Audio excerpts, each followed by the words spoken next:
안녕하십니까. 세상 읽기의 심리학자 김태형입니다. 예, 안녕하세요. 전 세월호 참사 진상규명국장 박병호입니다. 네, 반갑습니다. 처음 뵙는데요. 예, 안녕하세요. 어떻게 보면 참 2014년 벌써 꽤 지났습니다. 세월이. 세월호 참사가 발생한 지 벌써 뭐 10년이 훨씬 넘었습니다. 12년. 예. 근데 우리는 이제 기억 속에서 이제 가물가물하긴 한데 말입니다. 예. 뭐 우리 국민들한테 엄청난 정신적 충격을 주는 사건인데, 하지만 이게 과연 진상규명이 다 됐나? 끝났나? 뭐 이런 생각들 하실 것 같아요. 예. 뭐 저도 그러고 보니까 세월호는 참 어떻게 됐지? 이런 생각이 문득 들고. 그렇죠. 자, 근데 이 세월호 사건 참사가 발생하고 나서 그동안 조사를 조금 해온 과정이 있었지 않습니까? 예. 그러니까 예를 들면 세월호 특별조사위원회가 있었고, 세월호 선체조사위원회가 있었고, 그 다음에 이제 세월호 사회적 참사 특별조사위원회, 이게 이제 사참이라고 줄여서 부르는데요. 여기에 이제 진상규명국장을 맡으셨던 거잖아요. 그래서 이 흐름을 조금 간략하게 소개를 좀 해주시겠습니까? 예, 그러니까 이제 세월호를 중심으로 해서 보면 세월호가 인양되기 전에 세월호 특조위가 운영이 되면서 실제로 중요한 그 침몰 원인이라든가 이것은 다루기가 굉장히 어려웠고요.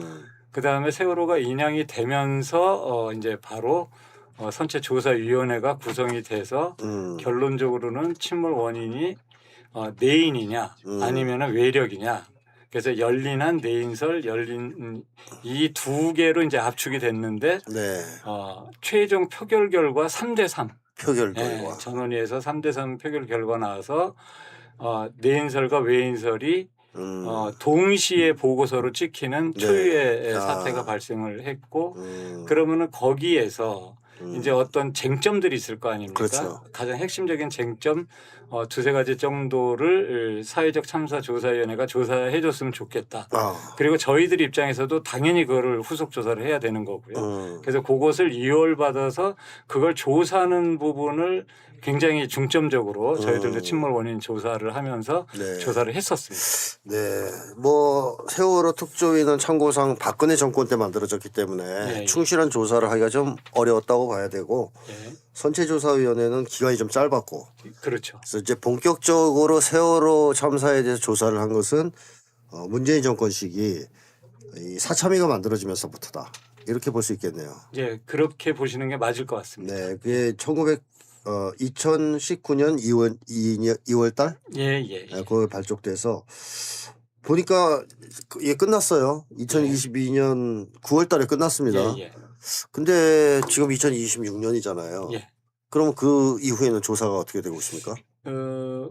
뭐 공식적인 조사 자체는 뭐 어디에서도 기구가 꾸려지거나 하지 않았고 민간 쪽에서도 이것을 조사하겠노라고 자임하는 기구는 없었던 것 같고, 이제 뭐 개인적으로는 저 같은 경우는 좀 해결이 필요하다라고 판단되는 문제를 좀 개인적으로 어쨌든 조사를 해서 같이 조사했던 조사관분들하고 이제 개인적으로 소통도 하고 하면서 이렇게 하기는 했습니다. 그렇다면 이 사참위가 2022년 9월에 해산된 다음에, 종료된 다음에 국가적 차원이나 사회적 차원에서 조사를 한 경우는 없다는 거네요. 그렇죠? 그렇죠. 안타깝게도. 근데 이 사참위의 조사로 세월호 진상규명이 깔끔하게 됐다고 생각하십니까? 아니, 전혀 그렇게 전혀 그렇지 않다. 그러니까 유가족분들이나 국민 여러분께는 정말 죄송스럽다는 말씀 다시 한번 드리고요. 깔끔하게 정리가 됐어야 되는데 그렇다고 없는 사실을 갖다 붙이거나 왜곡시켜서는 안 되는 거잖아요. 그러니까 이제 드러난 사실을 정확하게 기록하는 것으로 이제 사참위 활동을 종료를 했습니다. 어쨌든 침몰 원인이 중요할 텐데 침몰 원인에 관해서는 사실 밝혀지지 않은 것으로 결론을 낸 거죠. 내인설과 외력 중에 어떤 원인으로 배가 침몰했느냐, 침몰의 원인이 뭐냐, 이 부분을 결정짓지 못하고 이월이 됐기 때문에 실제로는 사회적으로 판단이 필요한 상황이었죠. 그러니까 누가 됐든지 이 부분을 조사를 안 할 수가 없다면 어떤 방식으로든지 해야 될 것이고 그래서 이 부분은 공개적으로도 사실은 논의가 됐어야 되는데 네. 아직까지 그 논의가 제대로 잡히지를 못해서 매우 안타깝게 생각합니다. 뭐 세월호 참사의 원인조차 아직 확실히 규명이 안 된 그렇죠. 것이죠. 예, 예. 그런데 말입니다. 얼마 전에 해수부 차관이 이 대통령한테 업무 보고를 하는 자리에서 예, 예. 세월호 참사 진상규명이 끝났다. 예. 이렇게 얘기를 했단 말이에요. 예, 저도 그걸 보고 너무 놀래서 예. 곰곰이 생각을 하다가 이제 어디 언론에 기고를 하나를 한 적이 있는데 네. 사실 이거는 말이 안 되죠. 왜냐하면은 그래서 어디서 이 어떤 근거로 그래도 명색이 세월호 차관이면 고급 공무원인데 고위 공무원인데 네. 아무 근거 없이 얘기는 안 했을 것 같고 그 결과적으로는 이제 해수부의 소속 기관이 해심원인데 해심원. 예, 2024년도 11월 달에 예. 그 목포 해심원에서 목포 지방 해심원에서 결론을 냈습니다. 아, 여기서 예. 네. 이제 재심 결과를 냈는데 요약하면 솔레노이드 밸브 고착이라는 그 내부적인 원인으로 침몰에 이르렀다라는 걸로 결론을 낸 거죠. 그걸 근거로 했을 것이다. 근데 이 근거로 제가 이제 그 당시에 그 문건을 보고 네. 정말 할 말을 잃었던 거예요. 왜냐면은 이거는 법적으로 이래서 될 수 있는 문제인가 싶기도 하고 왜냐하면 사참에서 아까 말씀드렸지만 선조에서 이월된 의제가 있다고 그러지 않았습니까? 네. 그중에 가장 중요한 의제가 솔레노이드 밸브 고착이 실제로 있었느냐. 이 솔레노이드 밸브가 뭡니까? 그러니까 이제 자동차로 얘기하면은 이제 운전대를 돌리면 네. 그게 바퀴가 돌아가잖아요. 그렇죠. 그 전달하는 것이 솔레노이드 기관입니다. 솔레노이드 그게 유압식으로 움직이는 건데 그러니까 여기에서 배를 조종했는데 그렇죠. 조종하면 안 먹힌다. 그렇죠. 그게 이제 밸브가 고착이 되면 한쪽으로만 유압이 흐르기 때문에 결국은 최고로 오른쪽이든 왼쪽이든 이제 최고 타까지 아무리 해도 작동이 안 되는 거죠. 네. 저절로 돌아가기 때문에 네. 실질적으로 세월호가 인양되고 나서 솔레노이드 밸브 쪽을 뜯어서 보니까 거기에 있는 그 철심 그러니까 이제 로드라고 하는데요. 이제 철심 로드가 이제 한쪽으로 밀려 있는 것이 확인은 됐습니다. 네. 그래서 이것이 과연 그것이 원인이 된 것이냐에 대한 그 조사가 이제 너무 중요해서 저희들은 실질적으로 세월호에 설치된 솔레노이드 기구하고 거의 유사한 그러니까 이제 검증 기관으로부터 95% 이상 유사한 기능을 가지고 있다라는 것을 확인받은 뒤에 그것으로 실험을 한 겁니다. 네. 실험을 했고 모든 경우의 수 20가지 정도의 케이스를 전부 다 해서 실전적으로 계측을 해본 결과 실험을 해본 결과 솔레노이드 밸브 고착에 의해서는 이 상황이 발생할 수 없다. 예. 그러나 이제 단정을 하지 않고 그 가능성은 매우 낮다. 거의 낮다. 예, 이렇게 이제 결론을 냈고 이 결론을 놓고 전원위에서도 매우 여러 오랜 기간을 네. 이제 서로 토론도 하고 공부도 스터디도 해가면서 결론을 낸 겁니다. 네.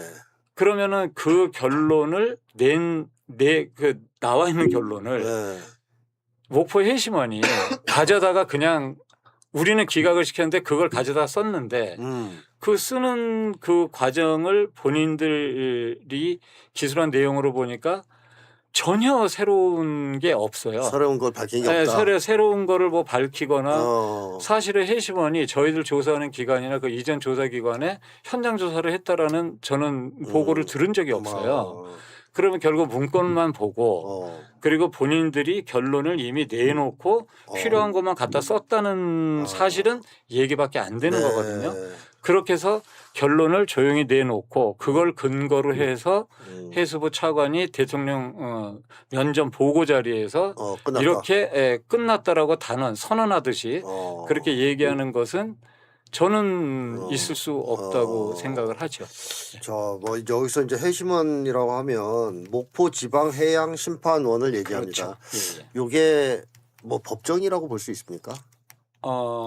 사실 해심원은 중요한 기구기는 합니다. 왜냐하면은 네. 모든 우리나라 연안에서 나는 이 선박 사고 이런 쪽에서는 거의 법원의 역할을 대신할 정도로 중요하죠. 근데 이제 세월호 참사라는 것은 너무 엄중한 사고이기 때문에 네. 해심원에 맡겨놓을 수가 없기 때문에 네. 이것을 특별조사기구를 꾸려서 법정 조사기구를 꾸려서 2번, 3번씩이나 조사를 했을 때는 그만한 이유가 있는 것인데 그렇죠. 예, 해심원이 느닷없이 그런 식으로 결론을 내놓고 그것을 또 이제 대통령 보고 자리에 물론 해심원의 결과를 원형했다라는 보고할 때 그런 얘기는 안 했습니다만은 그거 외에는 만약 그것도 염두에 놓고 얘기 안 했다 그러면 허위 보고한 거죠. 그렇죠. 예, 예. 네, 맞습니다.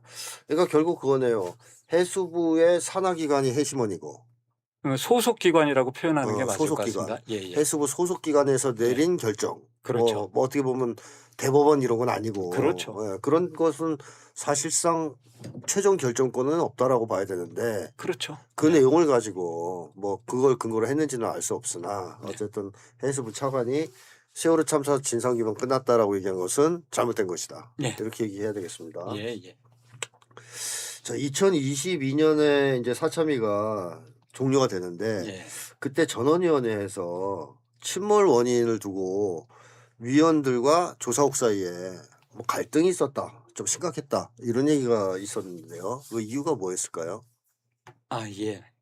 사실 좀 심각한 갈등이 있었죠. 저희들 그게 이제 조사국에서는 침몰 원인을 외력에 의해서 침몰했을 가능성이 높다라고 정말 오랜 기간 조사한 결과로 증거를 제출하면서 이제 제출을 했는데 이제 전원위원회에서는 그 결과를 받을 수 없다. 근데 이게 좀 안타까운 것은 받을 수 없다라는 이제 말을 하려면 이제 근거가 그렇죠. 있어야 되는 거잖아요. 네. 근데 이제 위원들이 전부 변호사님들이다 보니까 이분들은 어떻게 임명된 거예요? 정치권에서 임명을 정치권에서. 합니다. 네. 예, 여당 몇 명, 야당 몇 명 이렇게 해가지고 이제 임명이 된 거고. 그러면 국힘당에서 임명한 사람들도 있겠네요. 그렇죠. 네. 예. 그랬는데 이제 선체 조사를 사실은 실질적으로 감당을 하지 않았던 또 기구가 하나 있는데요. 네. 거기가 조선학회입니다. 대한조선학회. 대한조선학회. 네, 대한조선학회를 거기에 이제 선임된 몇 분을 어떻게 보면은 이제 저희들의 주장을 대항하는 반박하기 위해서. 반박하기 위해서 이제 그분들을 초빙해서 사실 뭐 좋습니다. 왜냐하면 근거가 명확하면 뭐 조선학회 아니라 어디라도 네. 받아들여야죠. 그렇죠. 저희들이 그렇다 그래서 뭐 이게 내인설이냐 외력을 놓고 하냐 전부 조사관들도 이 조선소에서 일을 하던 분들 선박 네. 설계하던 분들 이런 분들이기 때문에 무슨 이해관계가 있을 게 없잖아요. 네. 이게 이래야 된다 저래야 된다라는 내용성을 가지고 있는 게 방향성을 가지고 있는 게 아닌데 그렇다 그러면은 충분히 납득할 만한 근거로 설득이 됐다면 저희들이 얼마든지 수긍할 수 있다.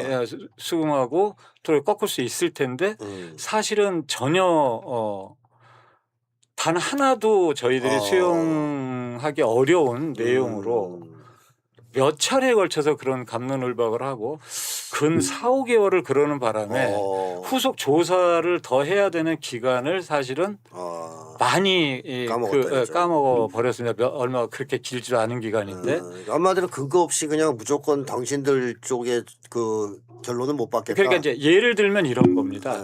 외력설이라는 것은 잠수함을 얘기한다는 것인데 그렇다면 우리나라의 근안에서는 잠수함이 그 지역에서는 다니지 않는다고 해군이 얘기하더라.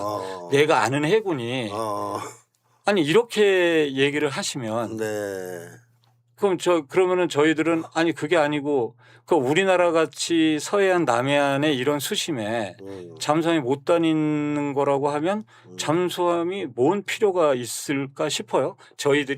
그리고 저희들도 조사를 안 했겠습니까? 그냥 그 만약에 잠수함이 다닌다는 근거를 대면은 우리 주장을 받아들일 건가요? 그렇진 않을 거잖아요. 그렇죠, 그렇죠. 근데 그런 논리가 처음부터 나왔다는 거예요. 네, 그러니까 네. 그리고 세월호가 워낙 보건성이 나빠서 좋습니다. 보건성이 나쁠 수 있죠. 근데 보건성이 나쁘다면 수치가 얼마고 이제 저희 조사국이 냈던 수치는 명확하게 있고 근거가 있습니다. 그러면은 수치가 요만해서 요렇게 나쁜 거고 이 근거는 이렇게 돼. 사실 그게 없이 그냥 무조건 해군 말에 의하면 그러니까 이제 방식이 그런 방식으로 되다 보니까 사실은 건설적인 토론이 되지를 못하죠. 조사관들도 너무 좀 어이가 없고 하면 계속해서 왜 그러십니까? 왜 그렇게 하십니까? 자꾸 이런 얘기만 나올 수밖에 없고 예, 굉장히 안타까운 일이 있었습니다. 이 위원들은 입장을 정해놓고 그 결론을 반대했다는 느낌까지 드네요. 들어보니. 아니 실제로 제가 이런 얘기도 들었습니다. 사참위가 종료된 이후에는 어떠한 의혹도 남아서는 안 된다라는 말씀을 공공연히 하셨어요. 여기서 끝내야 된다. 여기서 아니 그러니까 시간이 지나면 어차피 끝낼 수밖에 없는 이제 한시적 위원회니까 당연은 한데 어떤 의혹도 남겨서는 안 된다라는 것은 매우 과도한 거죠. 그렇죠. 왜냐하면 저희들이 조사를 해서 저는 그랬습니다. 조사국장으로 그 위치에서 제가 조사관들하고 협의를 할 때 반드시 강조했던 말은 억지로 사실과 사실 사이를 연결시키지 마라.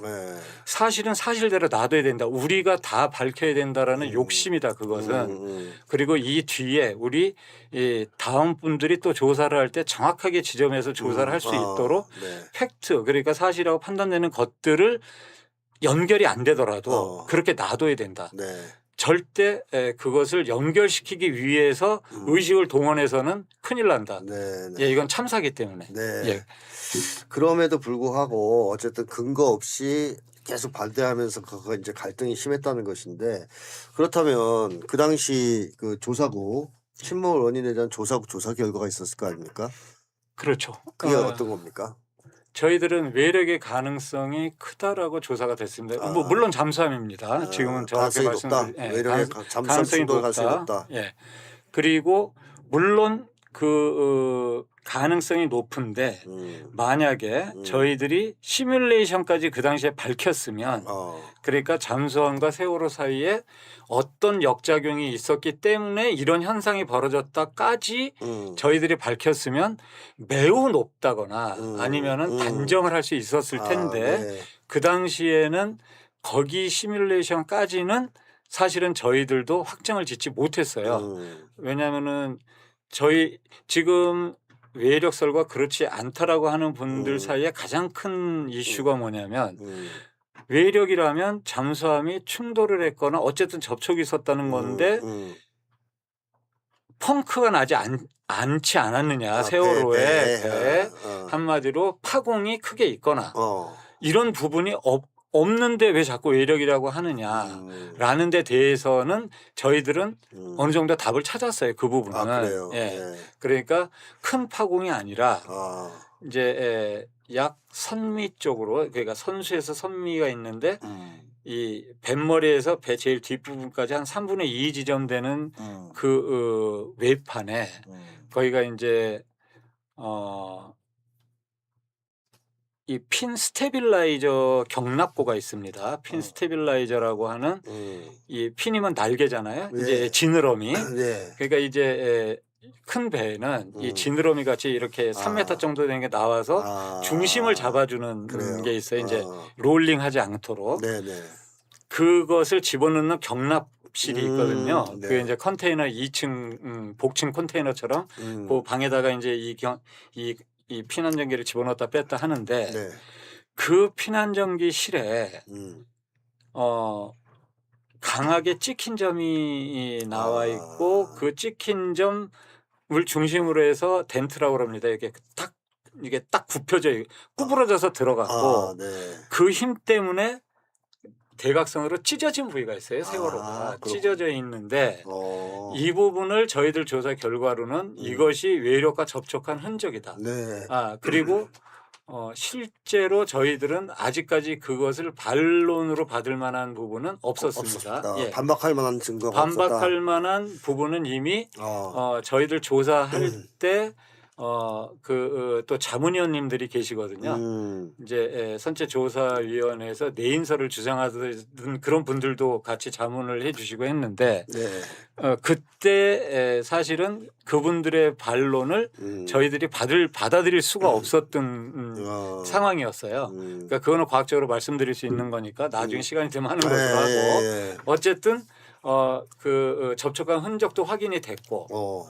그리고 그 스테빌라이저가 이제 과회전이라고 그래서 이렇게 이제 오시전 구도까지 많이 돌아가 있는 부분이 있는데 이 두 부분이 연결이 되는데 이 부분을 시뮬레이션으로 확정짓지를 못했다는 거예요. 거기까지 못했다. 너무 왜냐하면은 진짜 안타까운 건 전원이하고 갈등되는 기간 동안에 그것을 했어야 되는데 그 조사를 할 수가 없었던 게 너무 안타까운 거죠. 그것까지 했으면 좋았을 텐데. 그것까지 했으면은 사실은 훨씬 더 발전적인 이제 상황이 나왔을 텐데. 어쨌든 결론은 이거는 충돌이다. 이렇게 이제 거의 이제 결론을 내신 거네요, 그죠? 가능성이 대단히 높다고. 지금으로 보면 충돌이라고 표현하는 것보다는 쓸렸다. 접촉이라고 표현하는 게 맞을 것 같습니다. 접촉하면서 배를 쓸고 지나갔다. 뭐 그런 정도. 그렇게 해도 이제 뒤집힐 수는 있는 거 아닙니까? 그렇죠? 중심을 잃어서. 자, 그런데 이 아까 말씀하신 것 중에서 제가 밖에서 듣기로는 이 침몰 원인이 들어있는 증거, 뭐 대표적으로 항적과 CCTV 조사 결과 이런 것들, 이런 증거들이 좀 은폐된 것 같다라는 말씀을 하셨는데요. 그게 어떤 내용입니까?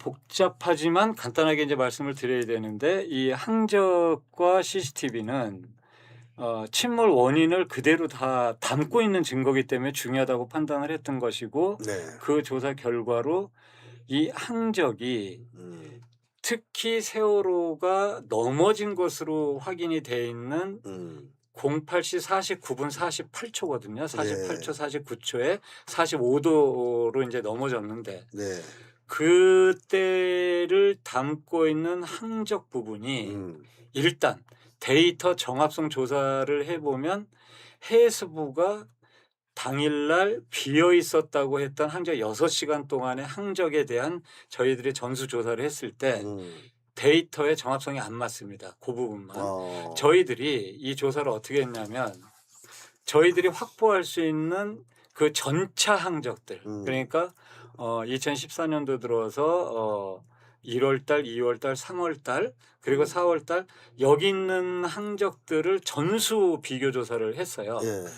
거기서 나타나는 시그널이 동일했습니다. 전부. 그러니까 이제 이게 정해진 루트를 따라서 움직이는 그렇죠. 거니까. 이제 정확하게 그 AIS 즉 AIS 기기에서 이제 항적을 쏴 보내는데 그 AIS 기기에서 저희들이 프로토콜을 이제 집어넣어서 검증을 해본 결과 동일한 패턴이다 보였는데 딱 이 해수가 발표했던 6시간 비어 있다라고 그러는 그 부분에서 안 맞는 거예요.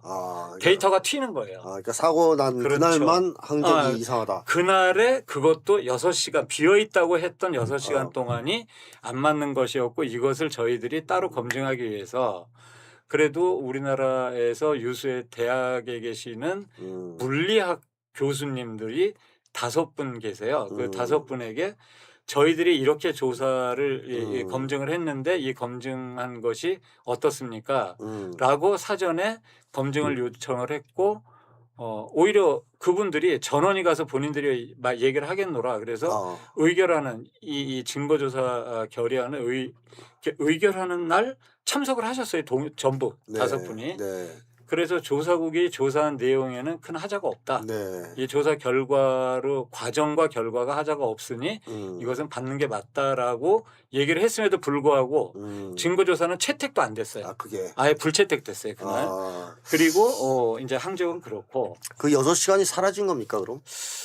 글쎄요. 그 6시간 지금 아직까지 한 번도 외부에 발표가 되지 않았던 것인데 해수부가 아마 9시간을 맨 처음에 비웠던 것 같아요. 9시간을 비워놨다가 그다음에 뭔가 이유는 모르겠지만 다시 6시간을 빈 이 항적. 걸로. 그러니까 9시간 비워놨던 항적을 3시간을 채워서. 예, 예, 3시간을 또 채워가지고 그 근거를 저희들이 가지고 있습니다. 확보를 하고 있습니다. 네. 이것을 왜 그때까지 여태까지 발표를 안 했냐면 본격적인 수사가 들어간다면 사실은 제공할 내용으로 저희들이 가지고 계신 거죠. 왜냐하면 항적에는 이런 것들이 좀 있습니다. 왜냐하면 워낙 예민하기도 하거니와 항적 저희들이 조사를 해서 담당자들 조사를 해보니 저희들이 사법적인 그 권한이 없기 때문에 이제 곤란한 얘기 나오면은 조사 안 받겠다 그러고 그냥 일어서 버리고 나가 버리고 이제 이러는 상황이 종종 발생을 했기 때문에 이거 이래서는 안 되겠다. 그래서 정말 내밀한 조사 결과는 좀 나중에 키핑하고 있었는데 그리고 그게 이제 항적도 항적인데 실질적으로 기억나시는 분들이 좀 요 부분은 있을 겁니다. 그 CCTV 데이터가 담겨 있는 DVR이 물 속에서 뒤바뀌었다. 이제 이거를 저희들이 옛날에 조사 발표를 했을 때 좀 충격적으로 받아들여졌는데 사실 그 부분이 검찰 특수단하고 특검에 의해서 무혐의 처리가 났어요. 증거불충분으로. 그래서 그렇다면 뭐 저희들이 조사를 잘못할 수도 있는 거니까 그러면은 어떤 근거로 그런 결정을 내렸나 입수해서 다 해봤을 때 받아서 검토를 해봤을 때 저희들이 수긍할 수 있는 내용이 단 한 개도 없었습니다. 그냥 외부에서 언론에서 났던 것을 갖다가 이제 검찰들이 그것을 원흉해서 쓰거나 아니면은 뭐 아니 이건 아니라니까 이런 식으로 다 근거 없이 그냥 오히려 MBC 스트레이트 팀이나 JTBC 뉴스룸 팀이 이 저희들 조사 내용을 다시 본인들이 확인해 가지고 방영도 했고 이거는 그게 정확하다고 보이거든요. 뭐 저희들 조사 결과를 잘해줘서 고맙다 이런 게 아니잖아요. 정확하게 해서 저희들이 잘못했으면은 당연히 거기 수정을 하거나 철회를 해야죠. 그러니까 이 CCTV 촬영된 내용이 바뀌었다는 거 아닙니까? CCTV 촬영된 내용이 바뀐 거로 보이지는 않아요. 그래요. 문제는 뭐냐면 가장 핵심적인 것은 저희들이 이전에 그러니까 세월호가 침몰한 뒤에 2014년 8월 달에 검찰이 CCTV를 배 안에서 건져 올려서 이제 거기에서 CCTV를 가족분들한테 틀어줬었어요. 틀어줬는데 가족분들이 전부 다 이거 이상하다라고 그러고 끝났는데 이유가 뭐냐면 침몰하는 그 순간 그러니까 배가 넘어질 그 순간에 3분 전까지만 복구가 된 거예요. 침몰 3분 전까지? 3분 전까지만. 그러니까 아무런 일도 없었던 거예요. 그리고 끝난 거예요. 그러니까 가족분들이 아니 그 상황이 어디로 갔냐. 아무도 그것을 해명을 못했고 왜 안 지켰는지. 심지어 모 언론 그러니까 이제 인터넷 신문사에서는 이렇게 얘기를 했습니다. 프로그램상 그것은 당연하다라고 보도까지 했어요. 그래서 사람들은 다 그게 당연하다고 생각을 했던 거예요. 근데 있을 수 없는 얘기입니다. 왜냐하면 CCTV가 만약에 프로그램이 그런 식으로 된다면 CCTV 존재의 의미가 없잖아요. 그렇죠. 전원이 끊어지기 전까지는 담겨 있어야죠. 맞습니다. 저희들이 아무리 조사를 해봐도 그건 변함이 없거든요. 그래서 물속에서 건졌다라는 DVR 그리고 그 DVR에 나온 그 원판 플랫폼을 가지고 그게 이제 CD롬처럼 생겼는데 그 2장인데 그게 2테라짜리입니다. 그것을 지금 아이폰 비밀번호 푸는 회사가 전 세계적으로 딱 한 군데 있거든요. 그래요. 그 이스라엘 회사입니다. 저희들이 그 회사하고 최종 법률적인 검토를 거쳐서 의뢰를 했었어요. 복구를 해라. 복구해달라. 근데 그 회사도 도저히 하다가 못하면 동구 쪽에 장인 회사에다 맡깁니다. 그래서 그 소스를 받아서 저희들이 폴란드에 있는 그 회사에까지 직접 가서 그 회사에서 복구를 시켰는데 3분 8초를 추가 복구한 거예요. 저희들이. 그러니까 없어진 거를. 그렇죠. 그러니까 원래는 이제 3분 정도였는데 저희들이 3분 8초를 추가 복구했으니까 8시 49분 48초, 8시 49분 48초에 배가 넘어졌으면 49분 31초까지 복구가 됐어요. 그럼 사고 장면이 당연히 사고 장면 넘어가고 사람들이 막 요동치고 이런 데까지는 복구를 했고. 네. 근데 실질적으로 전원이 끊어진 것으로 저희들 조사 결과 이 로그 조사 결과를 봤을 때는 49분 49초에 끊어진 것 같아요. 그러면 12초가 없어진 거예요. 12초가. 31초. 저희들이 49분 31초였으니까 31초에서 그 뒤로 49분 49초까지 17초죠. 17초. 그 정도 분량이 지금 없다. 또 사라져 있는 거예요. 근데 그 CD-ROM의 뒷면이 어떻게 돼 있냐면 거기에 이제 다 담기잖아요. 네. 그 저장이 돼 있는데 거기에 원으로 스크래치가 나 있습니다. 한 줄이 스크래치가 나 있는데 네. 저희들이 어디까지 조사했냐면 그 CCTV 이 DVR로 튀겨낸 그것까지는 확인을 했어요. 그 나머지 그 49분 49초까지 분량을 네. 튀겨냈다라는 것까지는 확인을 했는데 튀겨냈다는 게 뭡니까? 데이터를 보낸 거예요. 데이터 거기 있다는 거예요. 데이터가 있었는데 거기에 이렇게 스크래치가 동그랗게 원형으로 난 그 부위가 그게 담겨 있다라는 거예요. 딱 그 자리를 그러면 딱 그 자리. 딱 그 자리에 스크래치를 낸 그러니까 거네. 이게 말이 안 되잖아요. 그렇죠. 어쩜 다른 부위는 다 괜찮고 그 부위가 스크래치가 났다. 제일 중요한 부위가 스크래치가 난 거죠. 그리고 저희들이 추가 복구했던 3분 8초 이 부분도 말이 안 되는 거죠. 우리나라 포렌식 기술은 세계 수준입니다. 사실 폴란드에서 진짜 고생을 해서 저희들하고 협업해서 이제 이거 추가 복구를 해낸 건데 그것 때문에 지금 그 추가 복구분 때문에 외력일 수밖에 없는 조건들이 정확히 지금 증명이 되고 있는 거예요. 그래요? 그걸 복구 못했으면 아무도 얘기하기 어렵죠. 그 복구한 곳에서 외력의 증거가 어떤 식으로 담겨 있나요? 배 기울기가 나오거든요. 그러니까 선체 기울기를 물론 선체 자체 기울기라고는 할 수가 없지만 그 매점에 있는 CCTV, 매점에 있는 CCTV에 매점에 전화선이 이렇게 내려와 있어요. 그 배가 기울수록 전화선이 기울죠. 네네. 그거로 계측을 한 겁니다. 그러면 적어도 49분 31초까지는 선체가 그때 21도 정도까지 기울었을 때거든요. 그때 1초에 몇 도씩 그리고 언제 어느 정도 기울었는지가 확인이 된 거예요. 그 부분이. 그리고 이제 블랙박스. 블랙박스가 또 공교롭게도 49분 37초 이후서부터는 그 블랙박스에 나와 있는 쇠사슬 기울기로 이제 쇠사슬이 공중에 매달려 있는데 배가 기울어질수록 기울 거잖아요. 그거로 이제 계측을 할 수 있었던 거죠. 그러니까 이제 이어지는 거죠. 전체가. 그래서 이런 기울기를 가지는 원인 그리고 그 기울기를 가지게 되는 그 상황을 검토해 봤을 때 내인으로는 힘들다. 불가능하다. 불가능하다. 거의 불가능하다고 판단이 된다라는 할 수 있을 정도의 증거가 확보가 된 것이어서. 그럼 증거가 있었는데. 증거가 있었죠. 그렇죠. 있었는데 이게 스크래치가 나 있고. 그러니까 딱 거기 스크래치가 그러니까 두 가지죠. 거기 스크래치가 나 있는데 그 스크래치가 나 있는 이유는 저희들이 불러다 그 복구한 팀을 불러다 조사를 했을 거 아닙니까? 근데 사실은 조사한다고 나올 수 있는 건 아니죠. 이건 자백이 나와야 되는데 그래서 결국 밝혀내기가 어려웠고 그러나 정황은 확인이 된 거죠. 그리고 3분 8초 추가 복구한 것도 지금 법원에다가 CCTV 건전했다는 CCTV DVR에 포렌식을 해가지고 그것을 데이터를 지금 법원에 제출해 놓은 게 있어요.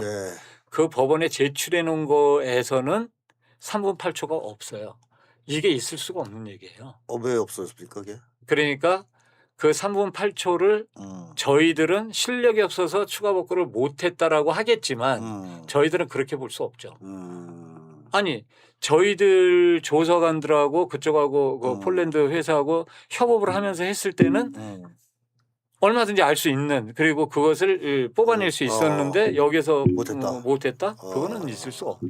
고의적으로 안 했을 가능성이 있다. 저희들은 뭐 가능성이 있다고는 보이나 이거는 자백을 근거로 해야 되기 때문에 이제 그 부분까지는 없고 의심은 간다. 의심은 하나 이제 그렇다는 얘기고요. 여러 가지 참 그 어찌 보면 그 조사 결과가 증거들이 상당 정도 있음에도 불구하고 상당히 있었죠. 그러니까 실제로 침몰 원인을 밝혀냄에 있어서는 아까 말씀드렸던 뭐 기울기라든가 이것만 가지고 갑론을박할 게 아니라 실질적으로 이 증거에 관한 부분을 쫓아 들어가면 왜 그렇게 했는지 이 부분을 사실은 저희들은 그걸 쫓아가서 그 부분을 잡을 수 있을 거라는 생각을 가지고 이거를 조사를 했거든요.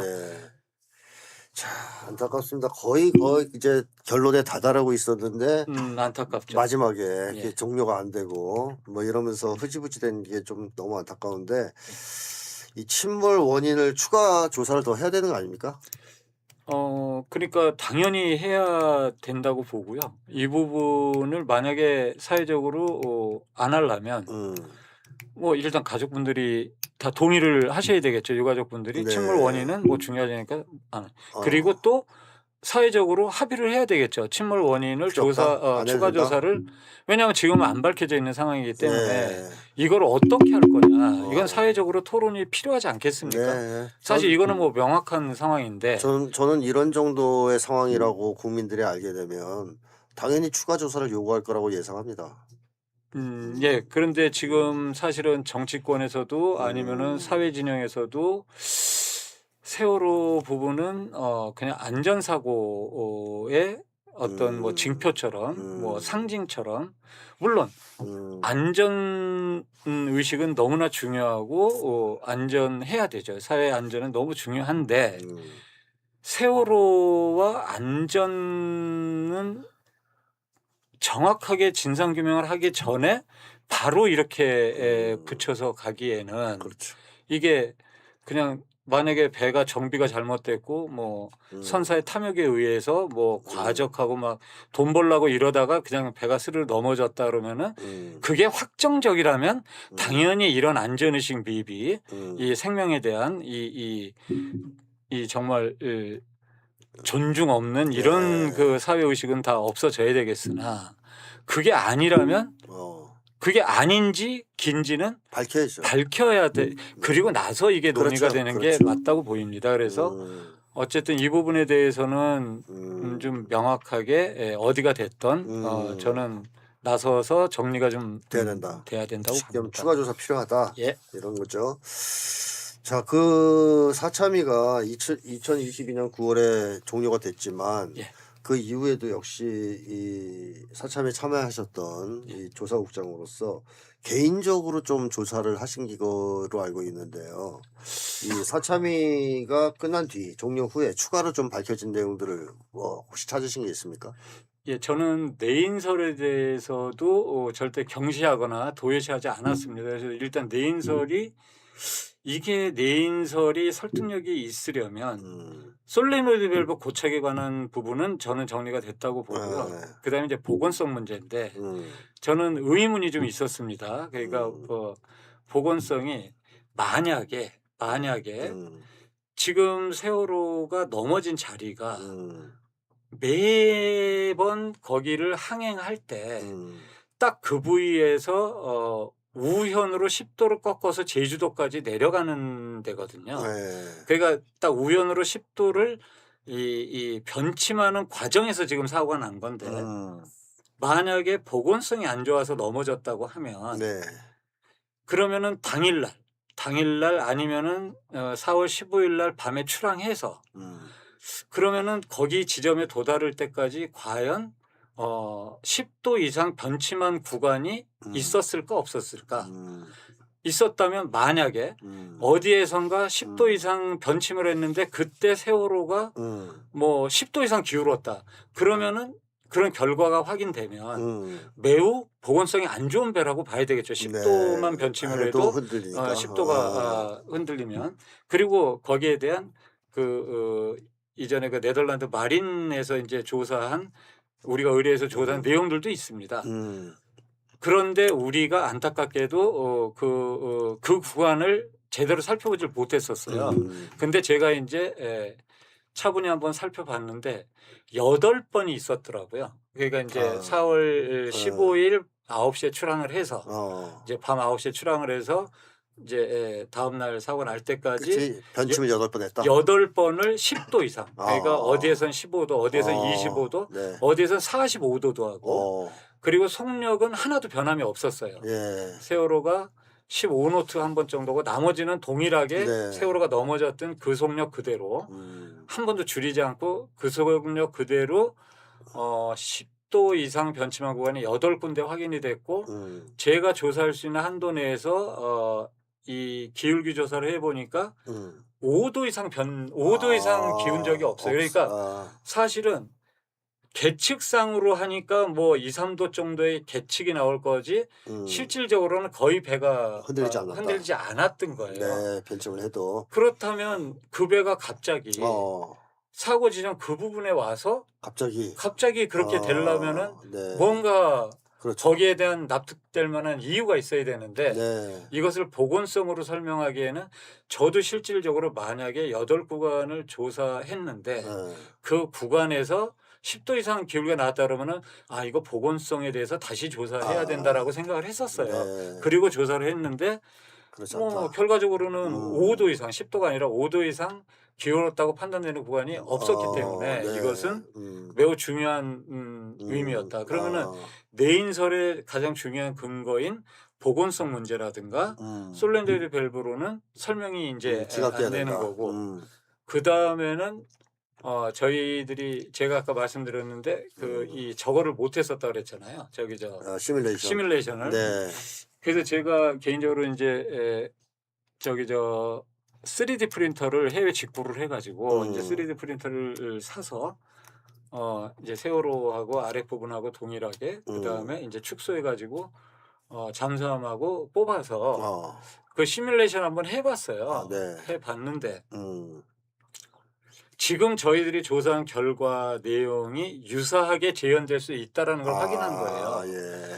그때 저희들이 그 생각을 안 한 게 아니었는데 그때도 저희들이 당초서부터 막 외력의 가능성이 높다라고 사참위에서 조사한 게 아니었거든요. 쭉 조사하다 보니까 결과적으로 이렇게 돼서 막판에 이제 조사할 내용들이 디테일하게 많이 늘어나는데 그때 마침 전원이하고 또 이제 갈등 이것을 가지고 매일매일 막 시달리고 이러다 보니까 그 부분을 그냥 넘어갔는데 결국은 해 보니 이제 어느 정도 나왔기 때문에 이 부분을 지금 제가 뭐라고 내용을 밝히는 건 적절치 않다고 보입니다.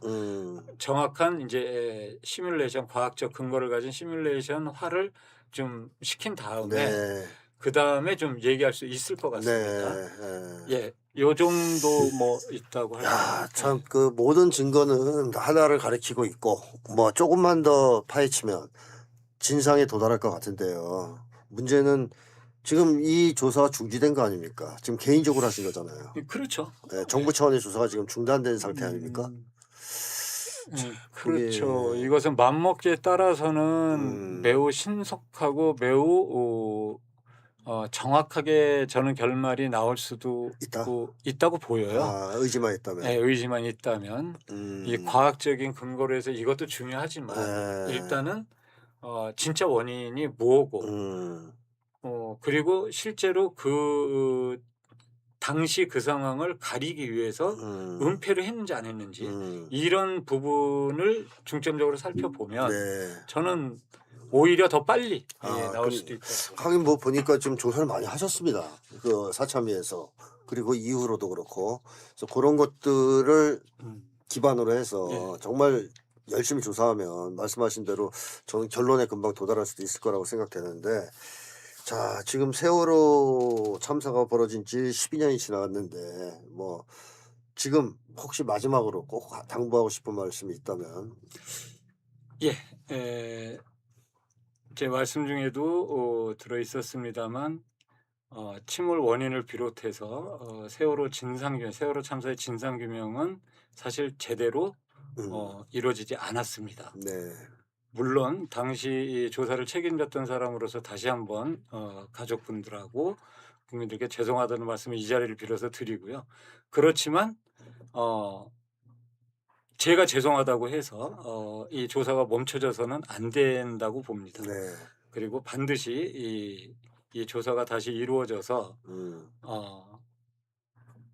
이 304분이거든요. 네. 그분들이 정말 편안하게 좀 쉬실 수 있도록 저희 국가가 좀 의무를 다해야 될 거라고 저는 생각합니다. 네. 예. 뭐 우리 국민들이 머릿속에서 이제 세월호가 잘 떠오르지 않을 수는 있겠지만 그렇죠. 마음에 생긴 상처는 전 지워질 수 없을 거라고 봅니다. 진상규명이 되지 않으면. 진상규명이 돼야 그 상처도 우리가 치유하고 예. 더 나은 미래로 나갈 수 있는 거 아니겠습니까?